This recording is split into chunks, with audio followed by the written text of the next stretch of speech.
दोस्तों नमस्कार, मेरा नाम है अनूप आकाश वर्मा और आप देख रहे हैं द रिपोर्टर हिंदी। उत्तर प्रदेश विधानसभा चुनाव 2027 की तैयारियों के बीच भारतीय जनता पार्टी के सामने सबसे बड़ी राजनीतिक चुनौतियों में से एक अपने सहयोगी दलों की बढ़ती महत्वाकांक्षाओं को संतुलित करना है।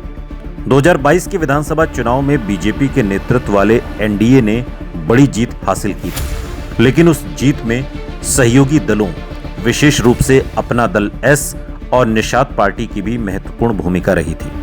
अब 2027 के विधानसभा चुनाव से पहले राजनीतिक गलियारों में चर्चा है कि केंद्रीय मंत्री अनुप्रिया पटेल की पार्टी अपना दल एस पिछली बार की तुलना में अधिक सीटों की मांग कर सकती है। पार्टी की ओर से हालांकि अभी तक कोई आधिकारिक संख्या घोषित नहीं की गई है, लेकिन राजनीतिक परिस्थितियों को देखते हुए ये अनुमान लगाया जा रहा है कि पार्टी अपना विस्तार चाहती है और पूर्वांचल में अपनी ताकत के आधार पर बीजेपी पर दबाव बना सकती है। उत्तर प्रदेश विधानसभा चुनाव 2022 में अपना दल एस ने बीजेपी के साथ गठबंधन में 17 सीटों पर चुनाव लड़ा था।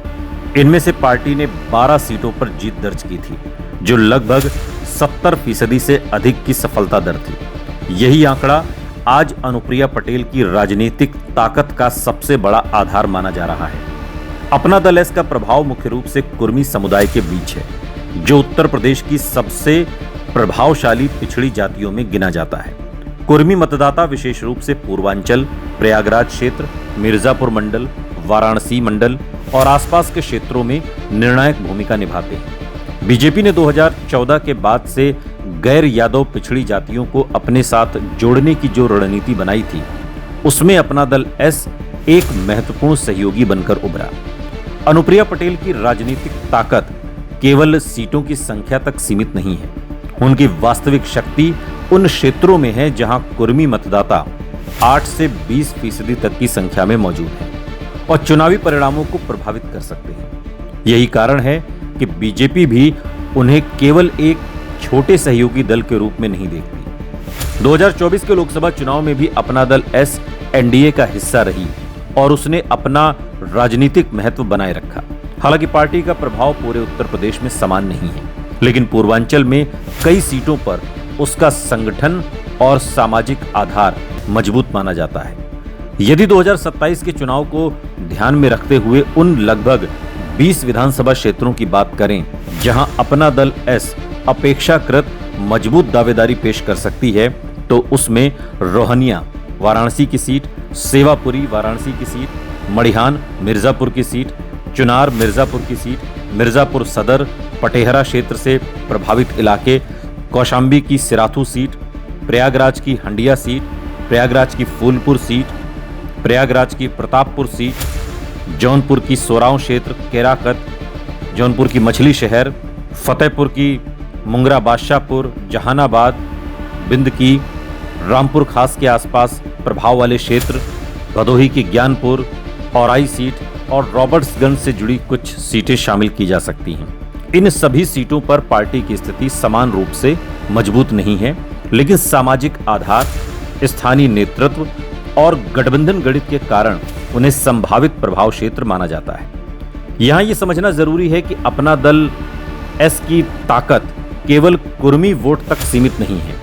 अनुप्रिया पटेल ने पिछले कुछ वर्षों में खुद को एक राष्ट्रीय स्तर की पिछड़ा वर्ग नेता के रूप में स्थापित करने की कोशिश की है। केंद्र सरकार में मंत्री होने के कारण उन्हें प्रशासनिक और राजनीतिक दोनों स्तरों पर पहचान मिली है। इसके अलावा उनके पति भी उत्तर प्रदेश की राजनीति में सक्रिय भूमिका निभाते हैं। पार्टी की रणनीति केवल जातीय प्रतिनिधित्व नहीं, बल्कि क्षेत्रीय नेतृत्व विकसित करने की भी है।